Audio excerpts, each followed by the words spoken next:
ঈশ্বরদীতে মাদকের টাকার জন্য দুই বন্ধু মিলে ছাত্রাবাসের কক্ষে আটকিয়ে তপু হোসেনকে হত্যা করেছে। গ্রেফতারের পর আদালতে ১৬৪ ধারায় জবানবন্দিতে হত্যার দায় স্বীকার করেছেন জয়নাল আবেদিন জয় ও ঈশা খালাসি। ঈশ্বরদী উপজেলা প্রতিনিধি ফারুক হোসেন টুটুলের তথ্যচিত্রে দেখুন বিস্তারিত। মঙ্গলবার অতিরিক্ত পুলিশ সুপার মাসুদ আলম গণমাধ্যম কর্মীদের এ তথ্য জানান। ঈশ্বরদী থানার ভারপ্রাপ্ত কর্মকর্তা রফিকুল ইসলাম জানান, তপুকে প্রথমে জিম্মি করে পরিবারের কাছ থেকে অর্থ আদায় করতে চেয়েছিল, কিন্তু তপু আপত্তি করায় তাকে হত্যা করেছে বলে আসামিরা আদালতে স্বীকার করেছে। এ হত্যাকাণ্ডে ৩ জনের সম্পৃক্ততা পাওয়া গেছে।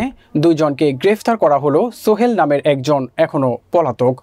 পুলিশ জানায়, জয়নাল আবেদিন জয় পাবনার আতাইকুলা থানার দুবুলিয়া এলাকার জিয়াউর রহমানের ছেলে।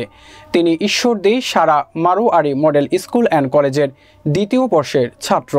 মশুরিয়া পাড়ার অরণ্য ছাত্রাবাসের ৩০৫ নম্বর রুমে থাকতেন। এছাড়াও জয়ের নামে আতাইকুলা থানায় একটি হত্যা মামলা রয়েছে। অপরজন ঈশা খালাসি ঈশ্বরদীর মশুরিয়া পাড়ার রাজন খালাসির ছেলে। ঈশা নিহত তপুর ঘনিষ্ঠ বন্ধু। তপু হত্যায় জড়িত পলাতক মোহাম্মদ সোহেল রাজশাহীর বাগারচক রাজাপুর এলাকার আবুল হোসেনের ছেলে।